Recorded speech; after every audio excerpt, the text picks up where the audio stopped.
अब हम प्रश्नों को शुरू करेंगे और बहुत ज़्यादा प्रश्न नहीं है, लगभग 60 के आसपास ही है, लेकिन ये क्वेश्चन बहुत महत्वपूर्ण है और प्राचीन भारत में इतिहास जो है ना वो PYQ से ही आता ही है। तो हम लोग शुरू करते हैं। भारत के प्राचीनतम प्राप्त सिक्के किसके थे? चांदी के थे। इनको क्या कहते थे? आहत सिक्के। आहत सिक्के या पंचमार्क सिक्के। इसमें होता क्या था कि जैसे चांदी पिघलाया, पिघल के वो लिक्विड हो गया, लगभग हल्का लिक्विड फॉर्म, और इसके ऊपर फिर मोहर मार देते थे ऐसे, उस पर जो भी डिजाइन बना रहता था तो उससे वो छप जाता था। वो पूरे गोल नहीं रहते थे क्योंकि वो पतला चांदी रहता था, तो जैसे उस पर जो भी बन गया तो वो जो मोहर होती थी वो उससे प्रूफ मिलता था। वही था कि मैं धारक को 10 रुपये अदा करने का वचन देता हूँ। जो पंच मारा जाता था उसमें ना, जो उसमें मोहर रहती थी वही होता था। भारत के प्राचीनतम सिक्के आहत सिक्के या पंचमार्क सिक्के थे, जो मुख्यतः चांदी के बने थे। इनके ऊपर ठप्पा देकर निशान बनाए जाते थे, इसलिए इन्हें आहत सिक्के या पंचमार्क सिक्के कहा जाता है। अगला है कि निम्न में से कौन सही सुमेलित नहीं है? तो अंग की राजधानी चंपा है, कौशल की अहिछत्र है, यही गलत है। वत्स की राजधानी कौशाम्बी है, मत्स्य की विराटनगर है। तो कौशल की राजधानी है अयोध्या, और दूसरा कौन सा है? श्रावस्ती। और अहिछत्र किसकी राजधानी है? ये पांचाल की है। कौशल महाजनपद की राजधानी साकेत और श्रावस्ती थी। साकेत ही अयोध्या है।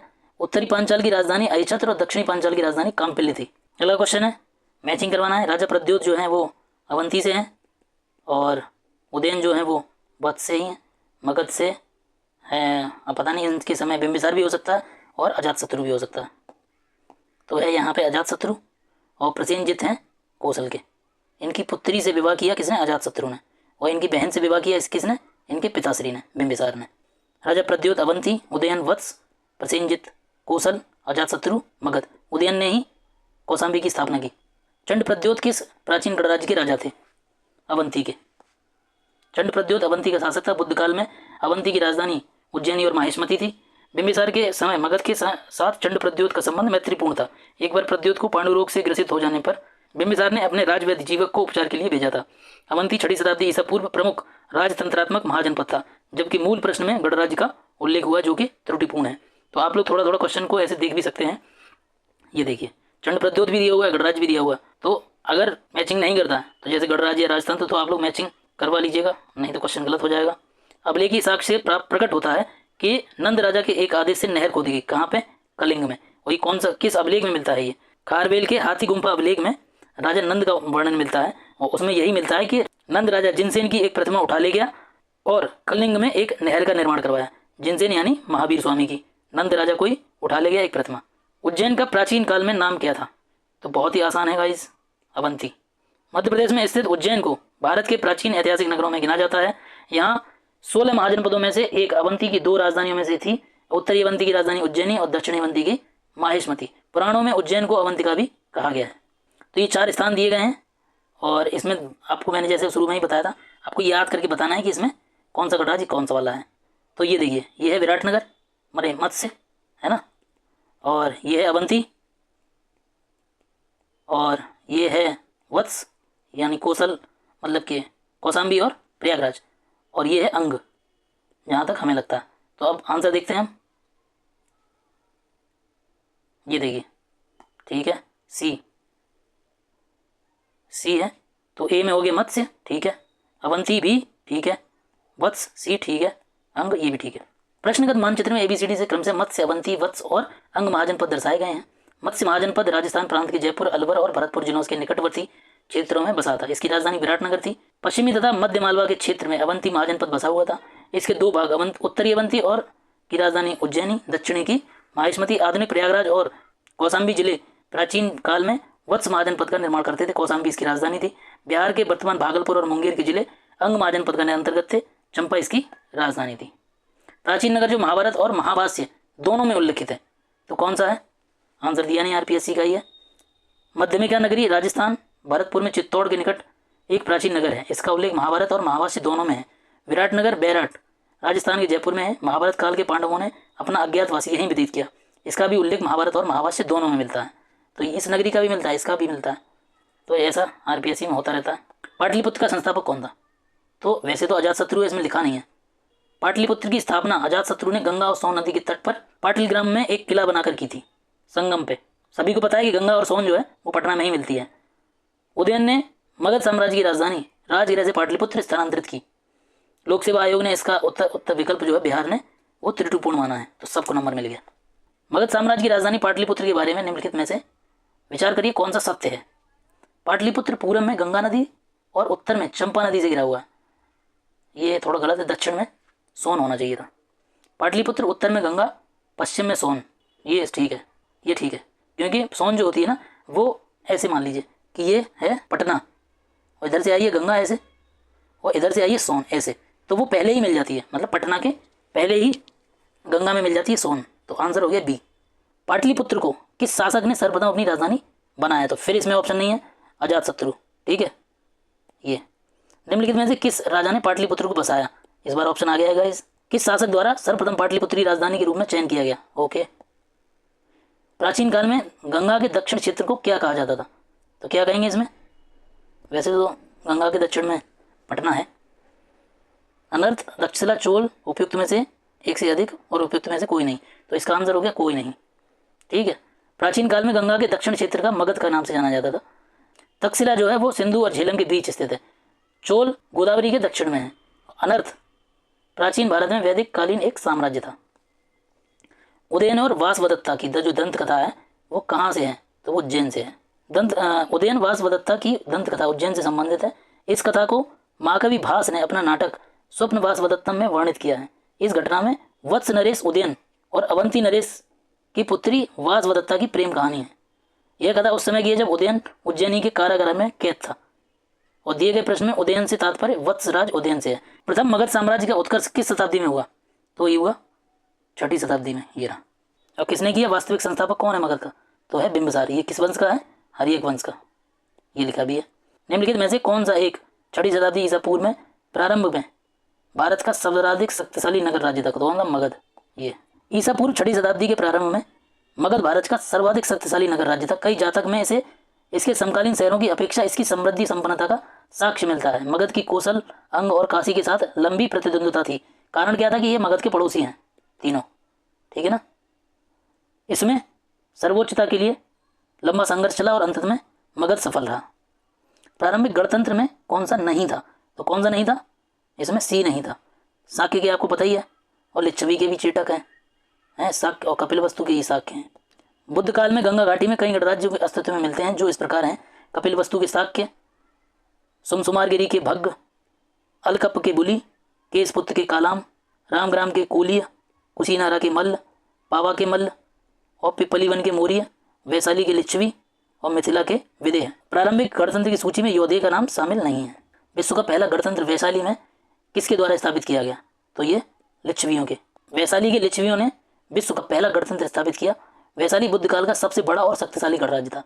लिच्छवी बज्जी संघ के सर्व प्रमुख थे। ईसा पूर्व 6ठी शताब्दी में विश्व का प्रथम गणतंत्रात्मक लोक व्यवस्था कहाँ थी? तो वैशाली में। इसमें मैच करवाना है कि कौन सा उपयुक्त जोड़ी है। पार्श्वनाथ जनतंत्रिका, स्कंदगुप्त मौर्य, बिंदुसार शाक्य और चेटक लिच्छवी। ये ठीक है क्योंकि इन्हीं की बहन थी महावीर स्वामी की माता। लिच्छवी के चेटक की बहन थी। ठीक है।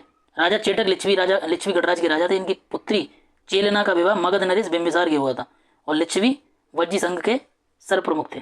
6ठी शताब्दी ईसा पूर्व के 16 महाजनपदों के विषय में निम्नलिखित में से किस बौद्ध ग्रंथ से जानकारी मिलती है? तो किससे मिलती है? अंगुत्तर निकाय। पहली लाइन ही हमने इस बार महाजनपद में पहली लाइन यही है, अंगुत्तर निकाय। बौद्ध ग्रंथ अंगुत्तर निकाय में 6ठी शताब्दी ईसा पूर्व के 16 महाजनपदों की सूचना मिलती है।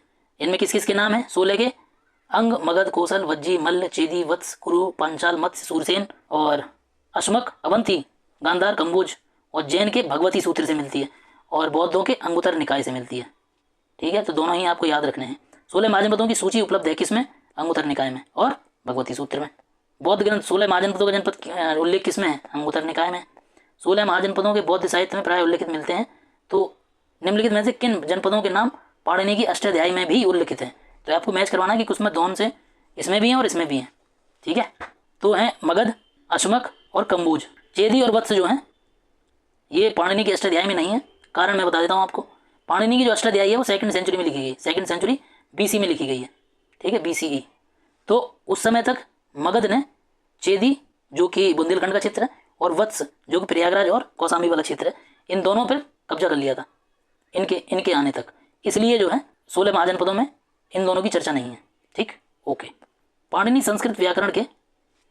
संस्कृत भाषा के सबसे बड़े व्याकरण हुए हैं। व्याकरण उसको बोलते हैं जिसको व्याकरण की जानकारी होती है। व्याकरण का विद्वान जो है व्याकरण कहलाता है।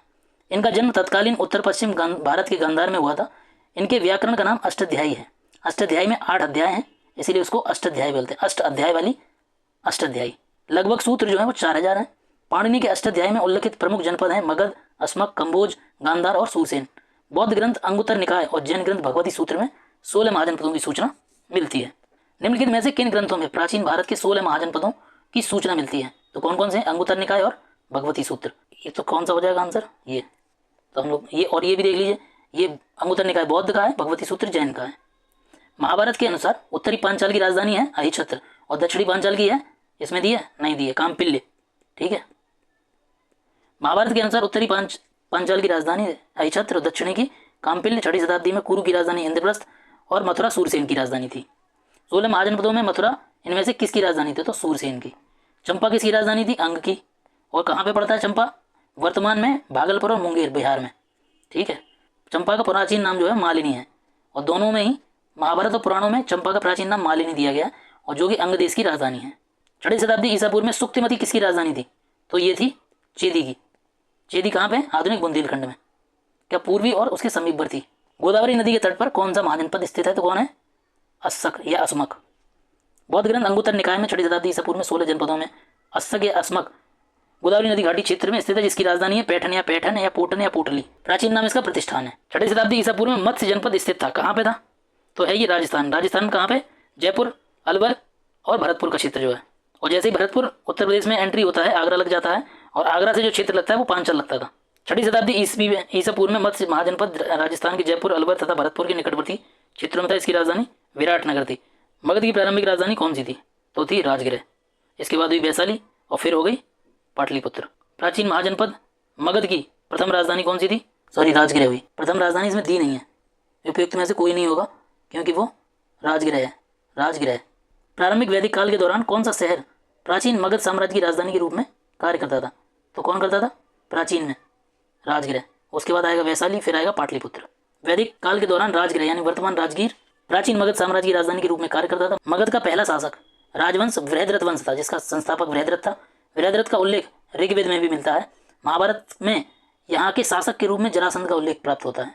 6वीं शताब्दी ईसा पूर्व में हर्यक वंशी शासक बिंबिसार के नेतृत्व में मगध साम्राज्य का पुनरुत्थान हुआ।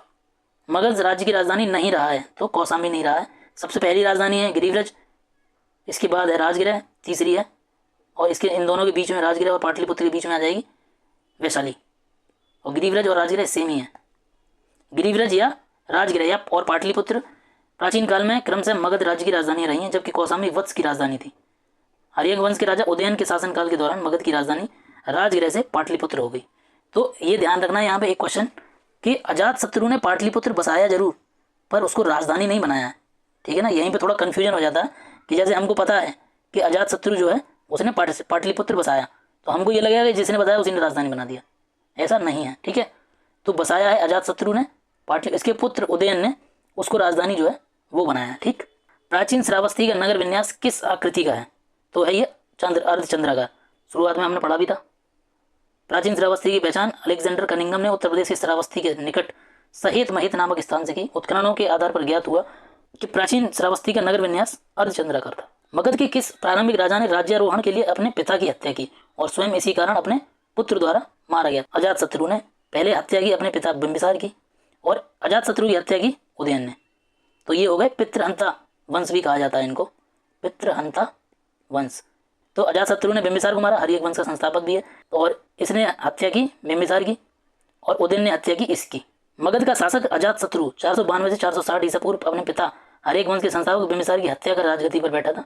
इसकी हत्या भी इसके पुत्र उदयन कौशाम्बी के वत्स राजा उदयन से अलग है। ये जैसा कि मैंने पहले भी बताया था आपको ने कर दी। जहाँ मात्रा लगेगी वो है पुत्र अजातशत्रु का, जहाँ मात्रा नहीं लगेगी वो है कौशाम्बी का राजा।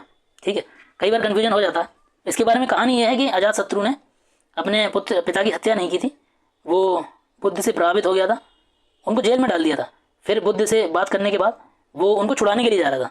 तो छुड़ाने के लिए जा रहा था तो रास्ते में ही वो जो धमक होती है ना चलने की कि राजा आ रहा है, तो राजा के आने की एक चहल पहल होती है, उससे बिंबिसार को हार्ट अटैक हो गया कि मेरा पुत्र मुझको मारने आ रहा है। ऐसा एक कहानी है ये। अब ये सच है कि नहीं पर पता नहीं। ठीक। निम्नलिखित में से किस महान शासक ने प्राचीन बिहार में हर्यक वंश की स्थापना की? तो किसने की? बिंबिसार ने। और यही है मगध को शक्तिशाली बनाने वाला शासक। अजातशत्रु के वंश का क्या नाम था? हर्यक वंश। राजकुमार जो अपने पिता की मृत्यु के लिए उत्तरदायी है, तो कौन है? अजातशत्रु। ये देख लेना, यहाँ पे मात्रा नहीं है तो कौन सा हो गया? ये कौशाम्बी वाला हो गया, और मात्रा आ जाएगी तो उदयन हो जाएगा इसका पुत्र। किसने मगध साम्राज्य में वज्जी संघ को हराकर आत्मसात किया? अजातशत्रु ने। ठीक, और इसकी भी कहानी है एक थोड़ा सा, कि वज्जी संघ पर आक्रमण करने के पहले अजातशत्रु उनसे पूछने के बौद्ध बुद्ध से कि महाराज बताइए क्या करना है इस पर। तो उन्होंने पूछा कि वहाँ के लोग खुश हैं, इस तरीके की प्रश्नावली है कि वहाँ के लोग खुश हैं, ऐसा है वैसा है। तो फिर जब कारण बुद्ध को ये पता चला कि कोई और आक्रमण करने वाला है इस पर, है ना, तो इन्होंने बुद्ध ने अजातशत्रु को कहा कि उसके पहले कि वो आक्रमण करे तुम इसको जीत लो, और इसका उद्देश्य तुम्हें उसका जीतना नहीं है, इसका उद्देश्य है कि तुम्हें इनकी रक्षा करनी है। इससे अगर वो आ जाएगा तो वो उनके साथ कैसा व्यवहार करेगा तुम्हें पता नहीं है। अजातशत्रु अगर तुम जीत लोगे तो तुम इनके साथ अच्छा व्यवहार करोगे, इसलिए आक्रमण को उन्होंने उचित ठहराया था।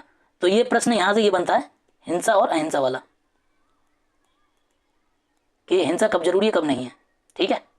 वैशाली वज्जी संघ का प्रमुख गणराज्य था। यहाँ के शासक लिच्छवी थे। बिंबिसार के समय से ही मगध और वज्जी संघ में मनमुटाव था, जो अजातशत्रु के समय संघर्ष में बदल गया। नरयावली सूत्र से ज्ञात होता है कि उस समय लिच्छवी गढ़ का प्रधान चेटक था। उसने 9 लिच्छवियों, 9 मल्लों और 18 गणराज्यों काशी कौशल को एकत्र करके मगध नरेश के विरुद्ध एक सम्मिलित मोर्चा तैयार किया था। भगवती सूत्र से ज्ञात होता है कि अजातशत्रु इन सब का विजेता था। अजातशत्रु ने कूटनीति से काम लिया और पाटलीग्राम में उसने सुदृढ़ दुर्ग का निर्माण करवाया। तत्पश्चात उसने अपने मंत्री वत्सकार को भेजकर वज्जी संघ में फूट डलवा दी, पर फलस्वरूप वे परस्पर लड़ने लगे और उनका संगठन कमजोर हो गया। अंततोगत्वा अजातशत्रु ने आक्रमण करके लिच्छवियों को पराजित किया और उनका भूभाग मगध में मिला लिया। मालवा क्षेत्र पर मगध की सत्ता का विस्तार निम्न में से किसके शासनकाल में हुआ? शिशुनाग के। तो शिशुनाग ने कौन कौन जीता था? वत्स जीता था और अवंती।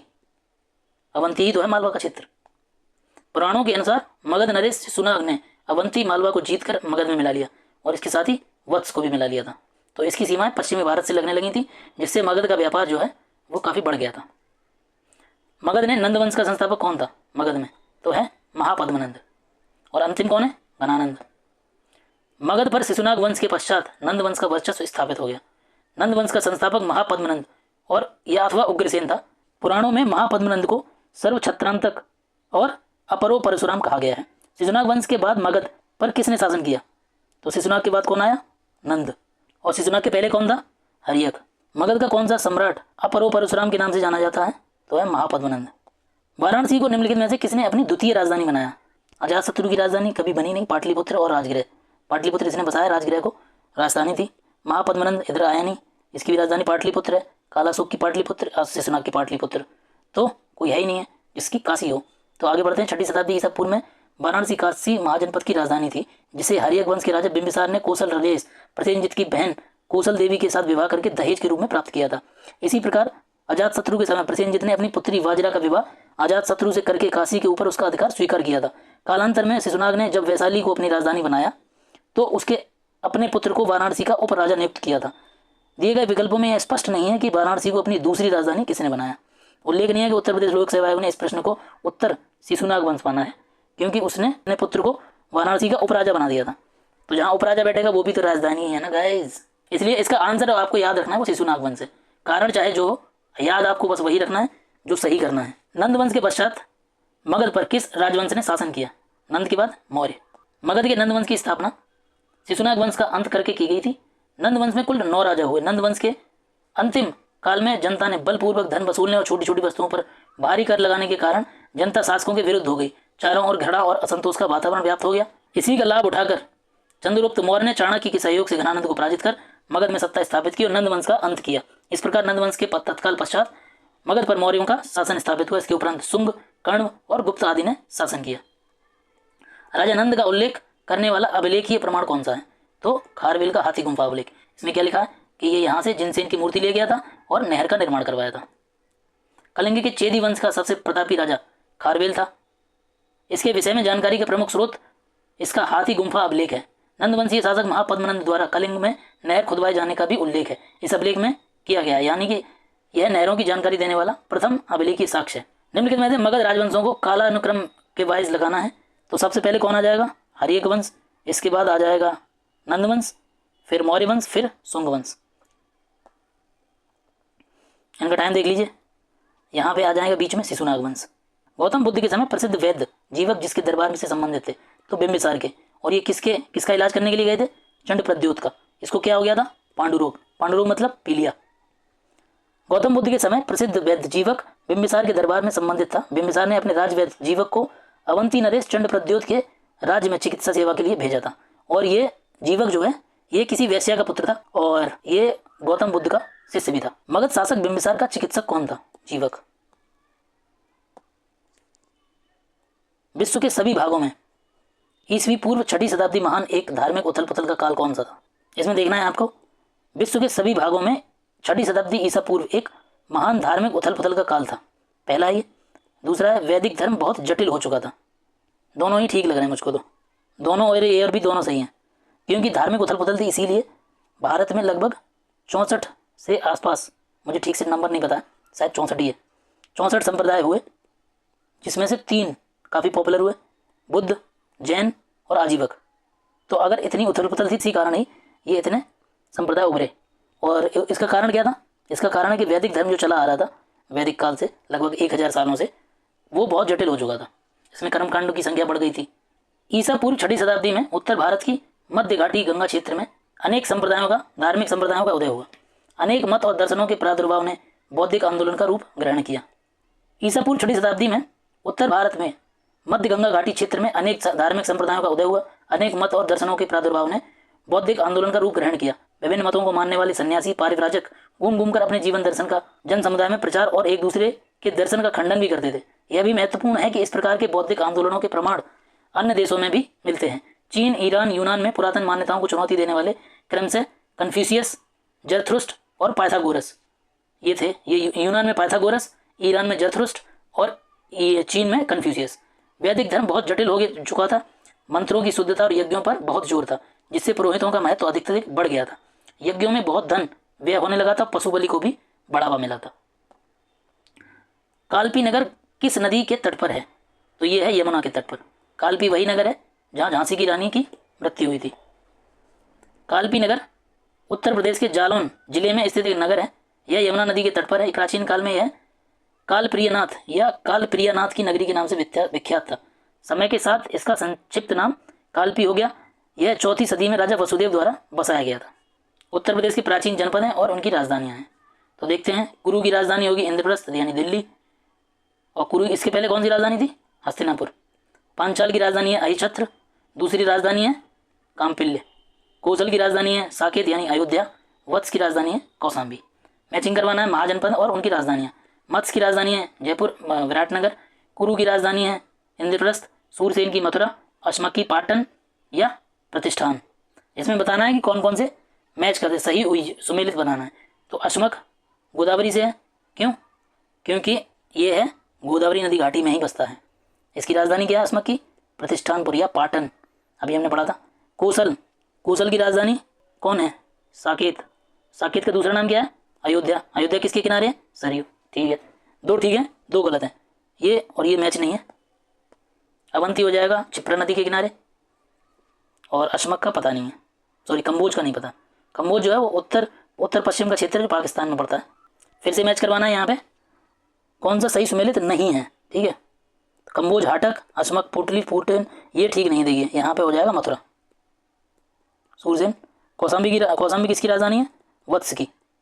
कौशल की श्रावस्ती ठीक है और साकेत भी ठीक होती। वर्तमान उत्तर प्रदेश में भारत के प्राचीनतम 16 महाजनपदों में से कुल कितने महाजनपद स्थित हैं? उत्तर प्रदेश में बात हो चुकी है शुरू में ही, 8 हैं। कौन कौन से हैं? कुरु, पांचाल, काशी, कौशल, सूरसेन, चेदी, वत्स और मल्ल। निम्नलिखित में से कौन सा एक कथन प्राचीन भारत की श्रेणी व्यवस्था के बारे में असत्य है? श्रेणी व्यापारियों और कारीगरों का संगठन था। ठीक है। उत्पादित वस्तुओं की गुणवत्ता और कीमत संबंधित श्रेणी द्वारा निर्धारित की जाती थी। ठीक है। श्रेणी अपने सदस्यों के आचरण पर भी नियंत्रण रखती थी। ठीक है। श्रेणी व्यवस्था उत्तर भारत में प्रचलित थी। ये गलत है, वही उत्तर भारत में ही नहीं थी, पूरे भारत में थी। प्राचीन कालीन भारत में एक ही शिल्प और व्यवसाय करने वाले समूह की श्रेणी को संज्ञा प्रदान की जाती है, श्रेणी की। इनका उद्भव का एक महत्वपूर्ण कारण उत्तर वैदिक काल में उद्योग धंधे का स्थानीयकरण था। श्रेणियां देश के व्यापार वाणिज्य का संचालन करती थी, ये पहला काम हो गया। दूसरा, वस्तुओं की गुणवत्ता और कीमत निर्धारण करती थी। और इसके अलावा अपने सदस्यों के आचरणों पर भी नियंत्रण करती थी। उत्तर भारत के साथ साथ दक्षिण भारत में भी श्रेणियों के प्रचलन का उल्लेख मिलता है। तो इसमें जो गलत है ना वो ये है कि सिर्फ उत्तर भारत में नहीं है, ये दक्षिण भारत में भी थी, तो संपूर्ण भारत हो जाएगा। अगले वीडियो में हम लोग पढ़ेंगे यूनानी आक्रमण।